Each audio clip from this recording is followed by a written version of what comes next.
Assalamualaikum warahmatullahi wabarakatuh.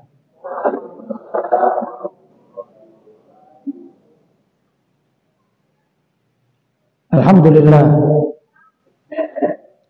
Wassalatu wassalamu ala Rasulillah Sayyidina Muhammad ibn Abdullah wa ala alihi wa sahbihi wa man wala wa la hawla wa la quwwata illa billah, amma ba'd. Hadratul mukarramin, ma'asyiral asatidzah al-kurama, bapak-bapak, ibu-ibu, hadirin hadirat yang dirahmati oleh Allah. Alhamdulillah, malam hari ini saya bisa bersilaturahim dengan bapak-bapak dan ibu-ibu di tempat yang sangat mulia ini, masjid yang kita cintai ini.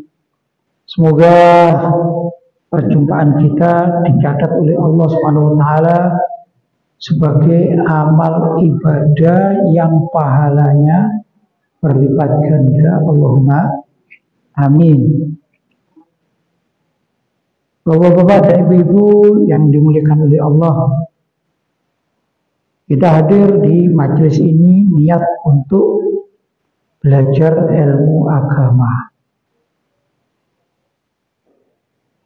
Majelis taklim banyak yang diadakan oleh guru-guru kita. Berbagai macam acara atau juga bentuk dari belajar agama yang kita temui di masyarakat. Ada pendidikan agama yang sifatnya permanen, seperti sekolah-sekolah agama, pondok-pondok pesantren, atau tempat kampus kuliah agama. Tapi ada juga belajar agama yang sifatnya tidak permanen, umumnya yaitu majelis-majelis taklim. Apalagi kalau pengajian-pengajian umum sesuai dengan hari-hari besar Islam. Tak lama lagi kita juga akan melaksanakan hari besar umat Islam, yaitu Maulid Nabi Muhammad Sallallahu Alaihi Wasallam. Bahkan juga berbagai macam ilmu yang disampaikan oleh guru-guru kita. Ada di antara guru kita menyampaikan masalah akhlak, bagaimana pentingnya berakhlak, tata krama, sopan santun, ya, norma kehidupan, dan yang semisalnya. Ada juga guru-guru kita menyampaikan urusan akhirat, tasawuf, atau bagaimana cara seseorang itu bisa mendapatkan surga dan takut masuk neraka, dan membahas tentang bagaimana kehidupan alam barzakh, begitu ya, dan yang semisalnya. Ada juga di antara guru-guru kita yang senang bicara tentang sejarah Islam, bagaimana perjuangan Rasulullah, bagaimana perjuangan para sahabat, bagaimana perjuangan ulama-ulama zaman terdahulu, ya. Bahkan juga bagaimana perjuangan ulama-ulama di era kemerdekaan Indonesia. Berbagai macam sejarah yang bisa kita pelajari bersama guru-guru kita. Kemudian ada juga yang bicara tentang ketauhidan atau akidah.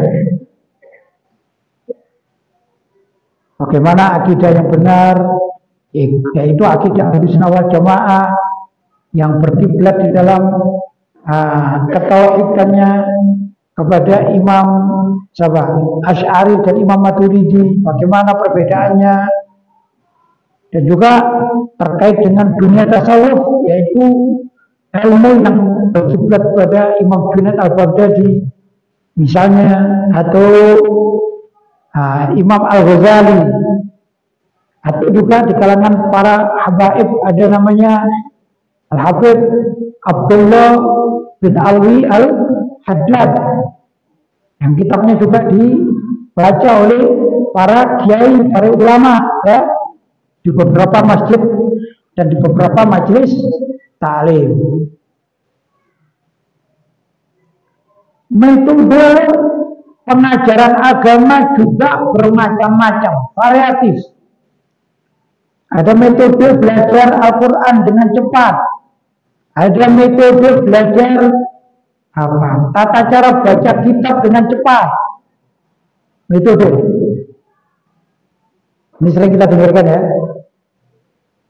semacam-macam, dan itu boleh, bukan berarti nggak boleh, tapi berbagai macam ragam.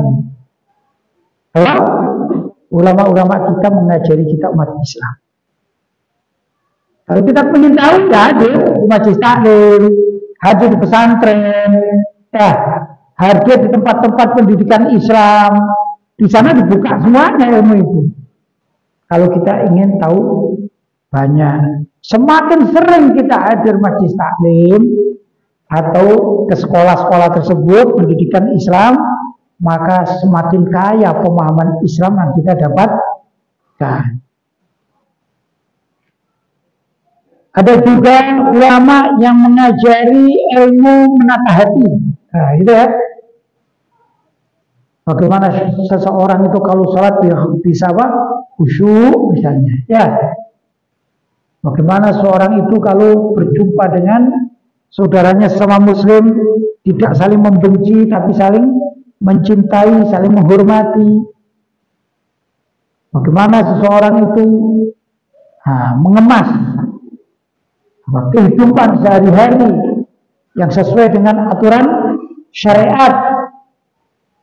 Nah, ini banyak yang dilakukan oleh para ulama-ulama kita. Tinggal kita pilih yang mana.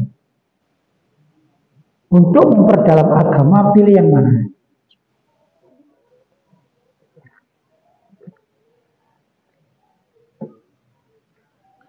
Nama ustadz-ustadz kita, ulama-ulama kita, kiai-kiai kita, tuan guru kita, habib-habib kita, sayyid-sayyid kita, masyarakat kita juga banyak. Alma yang di bawah itu juga banyak. Ada alumni murni Indonesia, ada alumni Mekah. Saya termasuk salah satu dari alumni Mekah. Saya pernah di Mekah 5 tahun, di Madinah 3 tahun. Ada alumni Mesir, ada alumni Yordan, ada alumni Yaman, ada alumni Syria, dan masih banyak lagi. Ya. Itu sebenarnya mereka pulang dari negeri-negeri Islam tersebut karena mereka belajar ilmu agama. Pulang itu ya mempunyai khazanah ilmu yang banyak. Benar, akidahnya satu. Akidahnya satu, tapi ilmu itu sangat banyak ragamnya. Saya contohkan makanan ini. Saya contohkan makan. Apa sih fungsi makan? Nah, itu ya. Kita tidak bicara kesehatan, vitamin ini, vitamin itu bukan wilayah kita. Tapi bertanya apa sih fungsi makan untuk membuat perut kenyang, itu fungsi makan. Adapun oleh perut diolah menjadi yang ini vitamin, ini menjadi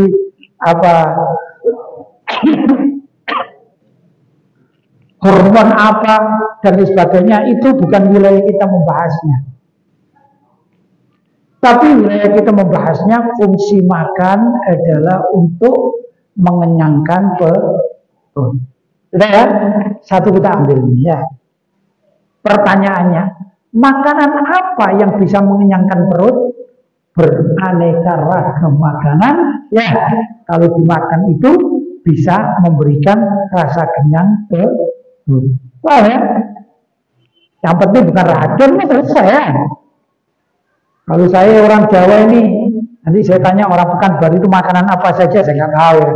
Kalau di Jawa itu ada namanya rawon, ada namanya pecel, ada namanya soto. Di sini juga ada ya, ada gulai. Kalau khasnya Pekanbaru itu apa? Makanan apa? Apa Pekanbaru? Apa? Lontong. Lontong sama gulai bau. Itu yang ramai mestinya ini. Ya itulah makanan itu. Tapi tujuannya makan itu untuk apa? Kenyang. Selesai ya. Jadi kita sepakat tujuan makan untuk kenyang. Sudah ya. Adapun macam-macam jenis makanan, kreasi masing-masing. Demikian juga kita ini. Tujuan utama beriman kepada Allah. Nah, kemasannya berbeda-beda. Ulama-ulama kita mengajak apa? Jangankan ulama, para nabi itu yang diajarkan satu. Tauhidullah, memahaesakan Allah. Itu Pak. Tapi para nabi macam-macam kan? Sejarahnya juga macam-macam. Apa istilahnya? Ya, misalnya juga berbeda. Tapi tujuan utama adalah mengajak umat manusia untuk menyembah Allah. Satu tujuan. Demikian juga ustadz-ustadz, ulama-ulama kita, kiai-kiai kita, tuan guru kita, tengku-tengku kita. Ya.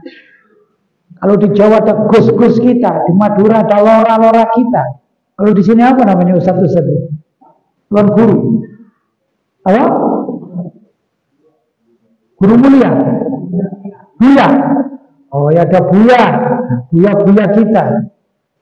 Abi juga ya. Kalau di Aceh abi ya.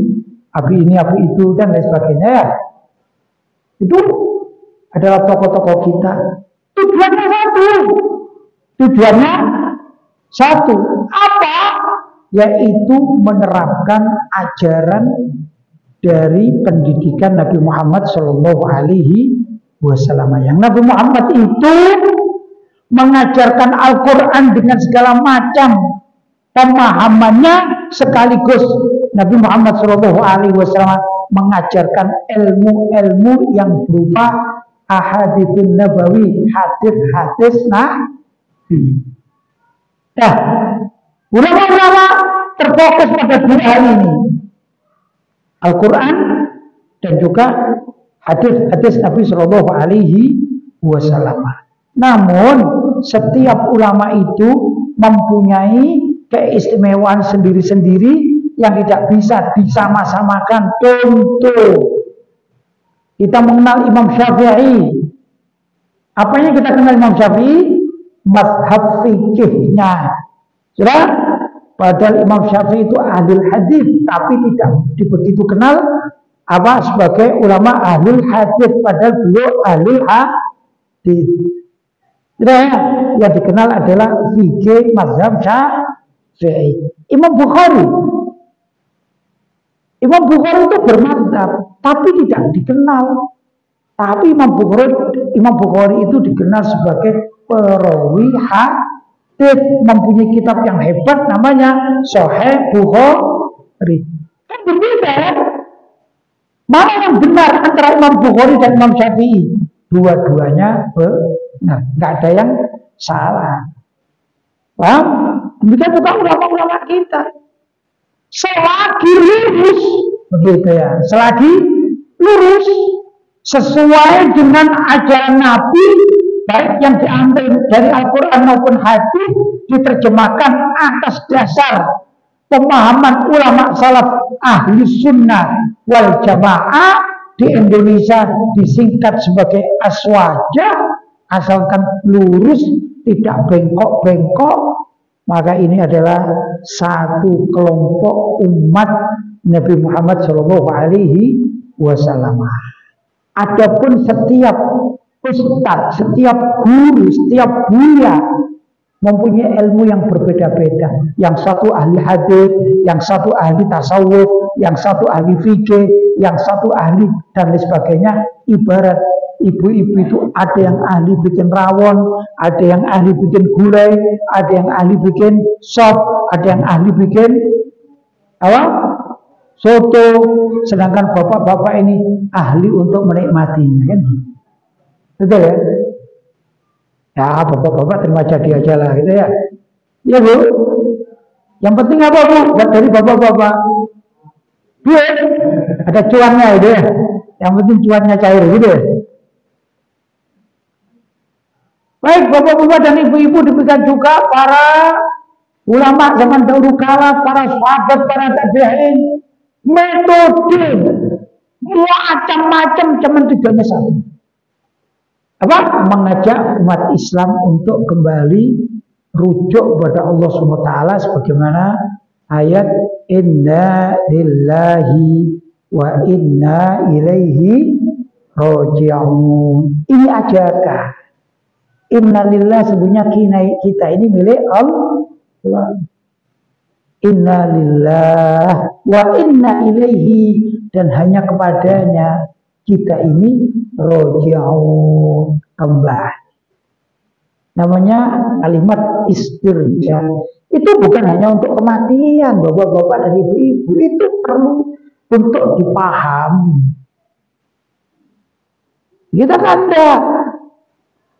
Kita mengatakan inna lillahi wa inna ilaihi raji'un. Kawan kita mengatakan siapa yang meninggal dunia? Dianggap inna lillahi itu cuman apa? Khusus untuk ucapan meninggal dunia. Enggak. Inna, sesungguhnya kita. Lillah, milik Allah. Wa inna, dan sesungguhnya kita. Ilaihi, hanya kepada Allah. Raji'un, akan kembali. Karena itu, ayo. Kita berbekal amal yang baik. Amal ibadah, pahala sebanyak-banyaknya. Demi untuk inna lillahi wa inna ilaihi raji'un. Tapi metodenya macam-macam boleh. Mau kita ini metode mengaji boleh. Misalnya ada majelis zikir, kita ikut boleh. Ya, ada majelis sedekah, kita gabung boleh. Ada juga majelis apa ini, satu majelis perkumpulan orang-orang khusus membangun masjid. Di mana-mana bangun masjid, boleh apa tidak boleh? Boleh, itu namanya metode. Jadi jangan ada yang mengatakan selagi sesama ahlu sunnah wal jamaah, kalau kita di Indonesia, saya katakan di Indonesia yang satu wadah itu adalah orang-orang baik para ulama maupun para umatnya itu mengikuti mazhab Syafi'i untuk di Indonesia. Ya, mayoritas mazhab Syafi'i di dalam berakidah mengikuti Imam Asy'ari, bukan Maturidi, tapi Asy'ari. Di dalam fikih untuk di Indonesia lebih banyak berkiblat pada dua orang, yaitu Imam Ghazali dan Al-Habib Abdullah Al-Haddad. Sesungguhnya beliau berdua itu berkiblat, ya, berkiblat kepada Al-Imam Al-Junaid Al-Baghdadi, yang mana Imam Al-Junaid Al-Baghdadi itu dulu meletakkan dasar tasawuf yang sesuai dengan syariat. Tasawuf yang pakai sholat, tasawuf yang pakai zakat, tasawuf yang pakai puasa wajib itu, tasawuf yang pakai haji. Karena ada pelajaran mengatakan tasawuf tapi tidak mau sholat. Dulu kan ada di zaman Wali Songo itu ada. Namanya Siti Jenar. Pernah dengar? Syekh Siti Jenar. Ya, dia mengatakan bahwa dirinya sudah menyatu dengan Allah yang sudah menyatu, jadi tidak perlu sholat itu pakai berdiri, pakai rukuk, pakai sujud, tidak perlu. Kata Siti Jenar.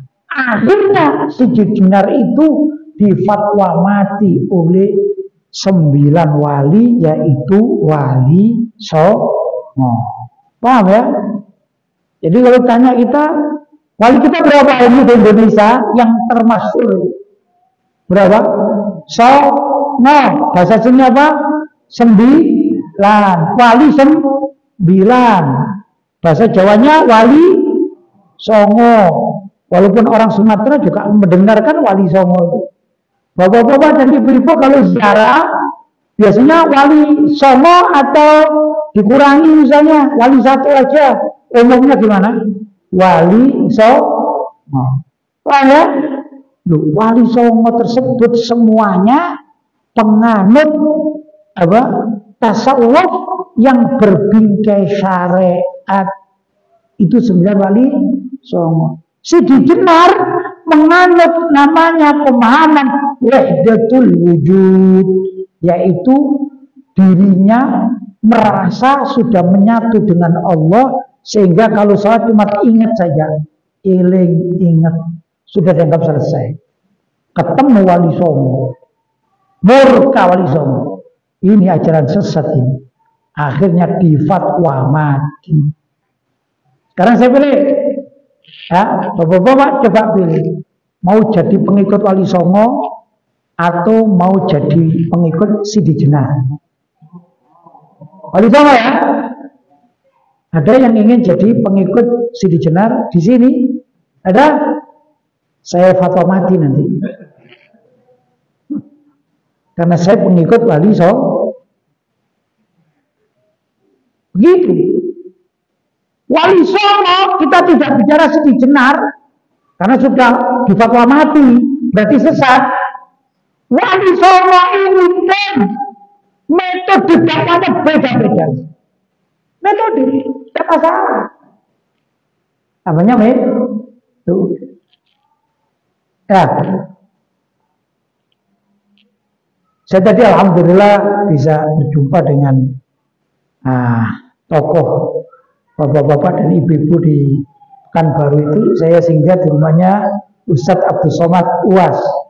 Itu juga punya metode berbeda. Mungkin juga saya punya metode berbeda. Yang ditangani berbeda, ya beda-beda. Bukan berarti harus berseberangan ya. Bukan harus bertengkar kan kalau metode berbeda. Betul? Sayyidina Abu Bakar As-Siddiq itu orangnya bijak. Bijak, Pak. Kalau berbicara ya bijaksana. Sayyidina Umar keras, tegas dan keras. Tapi ada yang mengatakan Sayyidina Abu Bakar benar, Sayyidina Umar sesat? Ada nggak yang bilang begitu? Ahlussunnah wal Jamaah? Gak ada. Semuanya dalam kebaikan. Sayyidina Utsman pemalu. Sifatnya pemalu.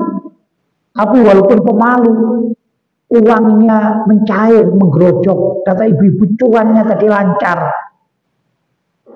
Kaya raya, dakwahnya lebih banyak dengan harta bendanya. Itu siapa? Sayyidina Utsman bin Affan. Beda kan? Khalifah berapa itu? Ketiga ya. Pertama Sayyidina Abu Bakar, kedua Sayyidina Umar, ketiga Sayyidina Utsman, keempat Sayyidina Ali bin Abi Thalib radhiyallahu taala anhu. Berbeda lagi. Beliau adalah pemuda yang cerdas. IQ-nya yang dipergunakan, ilmunya, berdakwah dengan ilmu, itu Sayyidina Ali bin Abi Thalib, sehingga Nabi pun mengakui, kata Nabi, ibarat gitu ya, anna madinatul ilmi wa alibabuha. Ibarat aku, kata Nabi, kotanya ilmu, sedangkan Ali bin Abi Thalib itu pintunya. Katakan misalnya ini ya, masjid ini kan ada dalamnya. Ini ilmunya Rasulullah, saya katakan. Kalau mau masuk ke sini lewat mana, Pak? Pintu kan. Sayyidina Ali adalah pintu kotanya Rasulullah Shallallahu Alaihi Wasallam. Begitu, Pak. Beda-beda ya metodenya. Di kalangan para tabi'in juga punya metode berbeda-beda. Ini ilmu luas, ilmunya Allah itu luas, ilmu Islam itu luas. Ada seorang alim bernama Imam Tawus. Ini dari generasi tabi'in, muridnya sahabat.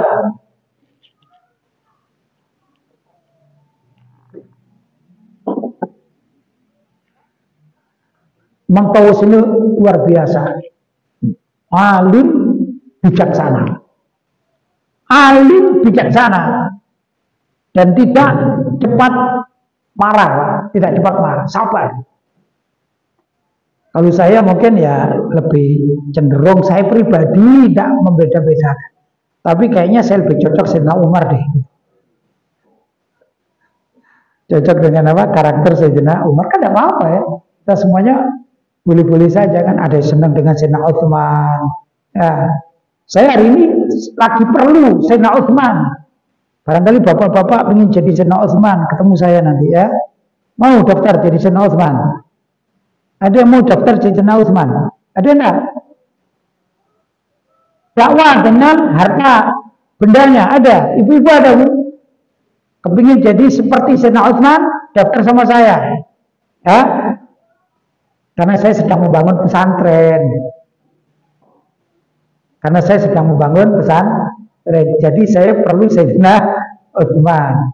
Tapi kalau karakter, saya sangat cocok dengan Sayyidina Umar bin Khattab radhiyallahu taala. Ini Imam Tawus.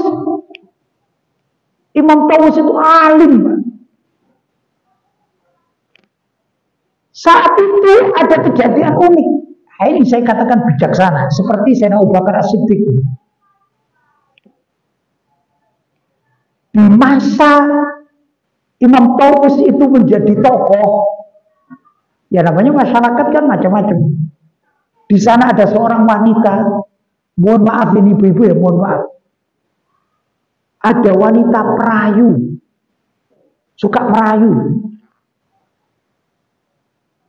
Kalau dalam bahasa ala kulli hal enggak begitu ada anak kecil-kecil. Kalau dalam bahasa apa film gitu ya, naudzubillah dah.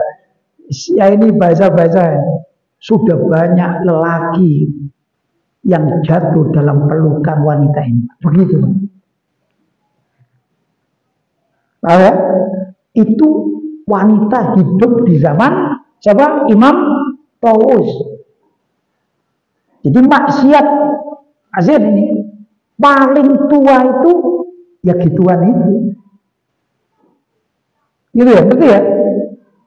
Maksiat termasuk yang paling tua itu ya tadi itu. Hubungan laki perempuan, saling merayu dan sebagainya, ya itulah. Dan itu terjadi pada generasi tabi'in. Ada seorang wanita muslimah ini tukang rayu laki-laki. Dalam riwayat, dan sudah berapa banyak lelaki yang jatuh dalam pelukannya. Begitu pengakuan si wanita ini. Ringkas cerita ya, bapak-bapak dan ibu-ibu, saat Imam Tawus wafat, ini ulama besar ini, wafat, heboh, semua pada menangis karena ditinggalkan oleh Imam Tawus. Semuanya pergi keluar jalan untuk menghormati keranda jenazahnya Imam Tawus. Kecuali satu ibu ini, satu wanita ini. Dia berada di rumahnya, tapi menangis terus si wanita ini. Apa wanita ini? Wanita ini adalah tukang perayu laki-laki yang tadi dikatakan sudah berapa banyak lelaki jatuh pada pelukan. Menangis. Kenapa menangis? Sangat sedih karena ditinggal Imam Tawus. Jangan curiga dulu, jangan-jangan itu simpenannya gitu ya. Oh, jangan curiga dulu. Ini seorang imam yang luar biasa. Sampailah di pemakaman, sampailah dimakamkan, maka sebagian orang itu bertanya sama ibu tadi yang menangis. Wahai ibu, kenapa engkau menangis? Imam Tawus sudah dimakamkan. Engkau menangis belum selesai-selesai. Setahu kami, engkau bukan istrinya. Apa jawabnya? Ya, aku punya sejarah dengan Imam Tawus. Suatu saat aku rayu, setelah aku merayu banyak lelaki dan jatuh ke pelukanku, aku datang kepada Imam Tawus, aku rayu juga. Apakah dia marah? Tidak. Dia tidak marah. Tatkala aku rayu, aku disuruh masuk di ruang tamunya. Hatiku berbunga-bunga. Ini tokoh. Aku disuruh masuk ke rumahnya.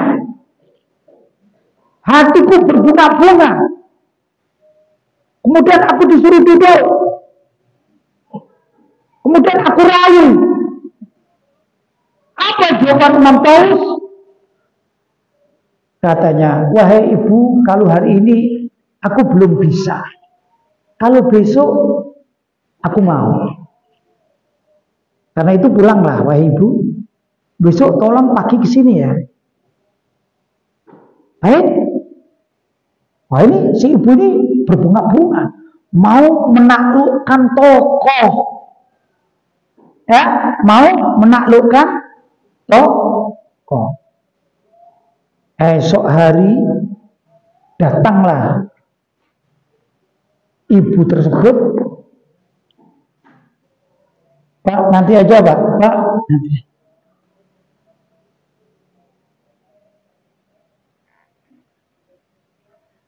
Datanglah ibu tersebut ke rumah Imam Tawus.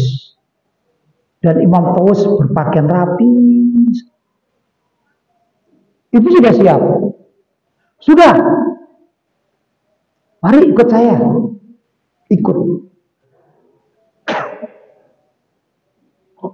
Diajak jalan, ternyata diajak jalan menuju Al-Masjidil Haram.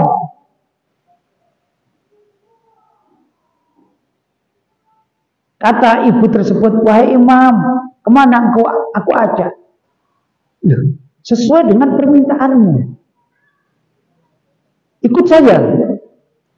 Imam Tawus di depannya, si ibu ini di belakangnya. Sampai di depan Ka'bah. Di situ banyak orang sholat yang tawaf, sujud, ruku. Imam Tawus kemudian bilang kepada ibu, wahai ibu, sekarang sudah waktunya ibu tidur. Buka semua bajumu. Mumpung ada Ka'bah. Ibu berbaringlah. Bukalah bajumu. Bahasa saya yang kasar, telanjanglah wahai ibu di sini. Sang ibu itu tercengang, wahai imam, apakah kita mau main di sini di depan Ka'bah?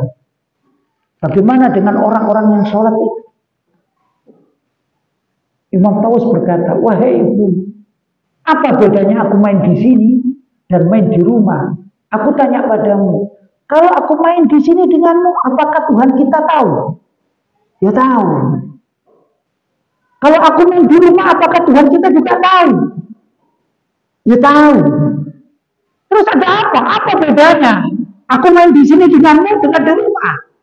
Apa bedanya? Kalau Tuhan kita melihat. Maka sejak itu aku menangis tobat. Karena apa? Ajarannya Imam Tawus. Luar biasa, itu metode. Cara apa? Mengajak orang bertobat itu macam-macam.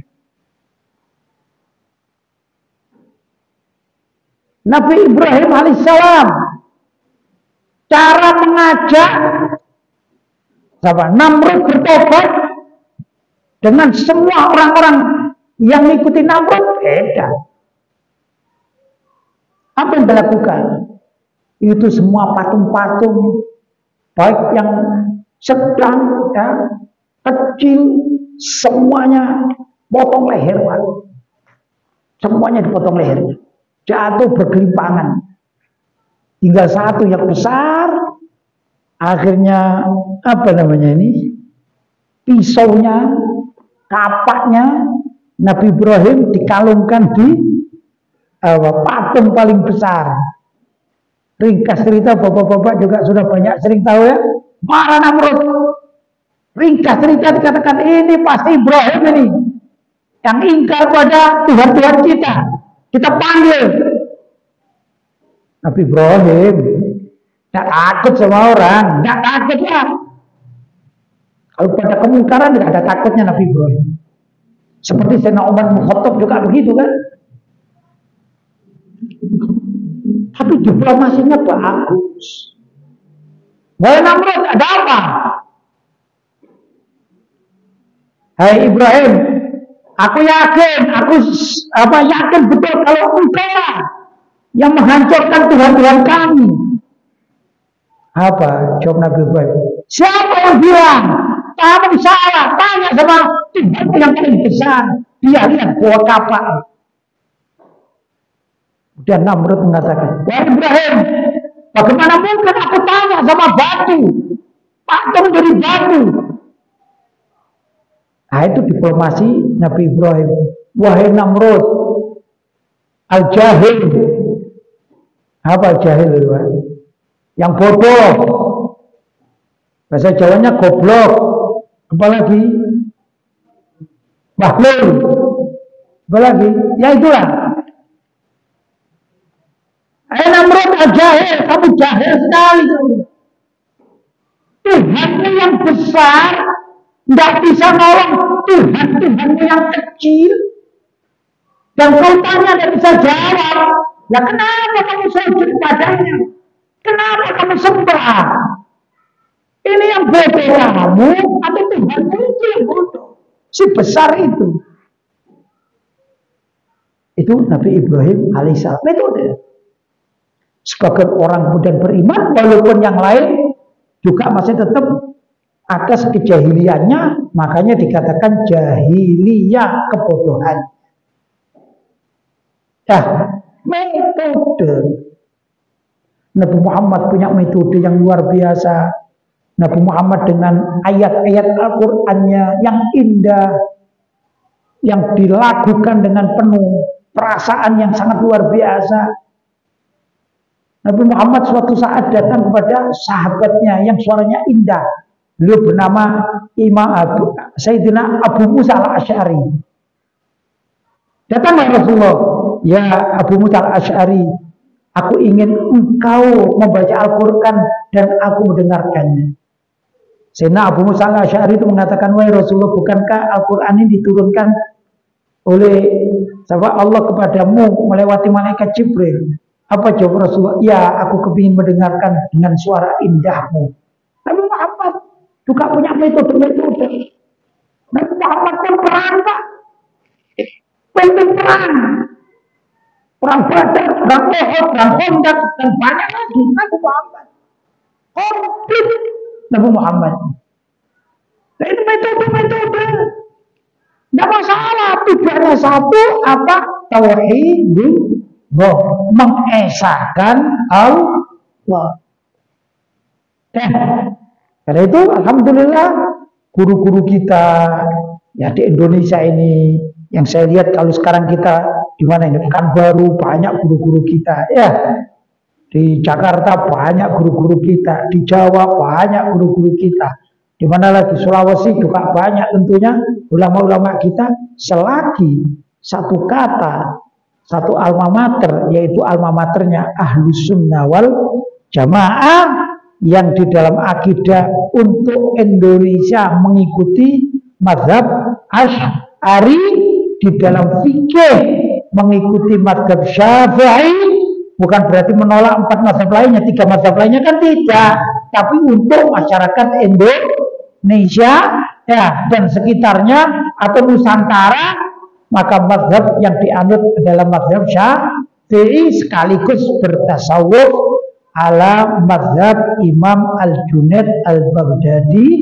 yang mana beliau itu disokong juga oleh pemikiran-pemikiran Al-Imam Abu Hamid Al-Ghazali dan juga Al-Imam Al-Habib Abdullah Al-Haddad. Ya, mereka menyatu dalam satu lingkup besar, yaitu mazhab Ahlus Sunnah wal Jamaah. Untuk lisan Indonesia disingkat menjadi Aswaja.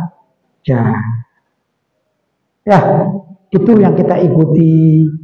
Karena itu kalau ada pengajian-pengajian yang sifatnya seperti itu adalah guru-guru kita. Jangan melenceng ke sana ke sini, jangan. Banyak sekarang itu bermunculan masuk ya. Wadah At-Taimi yang pengikut Imam Ibnu Taimiyah. Ada pengikut Syekh Muhammad bin Abdul Wahab, yaitu kaum Wahabi. Ada yang mengikuti siapa itu ya? Mirzat Ghulam Ahmad, jadilah Ahmadiyah. Ya. Ada yang mengikuti mazhab Soekarno, itulah Zaitun. Mazhab terbaru, produk Indonesia ya. Walhasil, ya kita jangan mengikuti yang aneh-aneh, yang sesat-sesat ya. Kalau ustaz dari mana-mana saja, yang penting sudah mengajarkan akidah Ahlussunnah wal Jamaah, kita ikut. Nah, kalau di wilayah sini yang saya kenal, saya nggak banyak kenal orang. Saya kenal namanya Ustadz Abdul Somad, saya kenal namanya Ustadz Al-Nof ya, saya kenal Ustadz Zulhendri ya, Zulhendri Rais. Itu yang saya kenal. Tentu yang lain-lain kan saya nggak kenal satu persatu. Ya, karena saya bukan orang sini, bukan berarti yang lain nggak ada, tidak kan. Tapi orang jelas-jelas seperti ini yang perlu didukung perjuangannya. Alhamdulillah, saya juga kepada mereka-mereka saya sebut tadi itu sudah jumpa. Saya di sini sudah jumpa dan masih sering. Ada satu juga kawan seperjuangan saya ini, yaitu dalam satu komunitas yang ingin mengajak warga NU untuk mengikuti ajarannya Kiai Haji Hasyim Asy'ari, bukan yang lainnya ya, tapi sesuai dengan ajaran Kiai Haji Hasyim Asy'ari, harus lurus mengikuti rel kereta api, itu relnya lurus, bukan bertabrak-tabrakan, tidak. Akhirnya sama wartawan ini ditulisi, ini kelompok-kelompok NU garis lurus. Aslinya kami ini ya sama dengan bapak-bapak warga NU biasa itu, cuman karena kita ingin mengajak warga NU kembali kepada ajaran Mbah Hasyim Asy'ari yang jangan sampai kemasukan Syiah, jangan sampai kemasukan Wahabi, jangan sampai kemasukan liberal, jangan mudah-mudah toleran terhadap aliran sesat.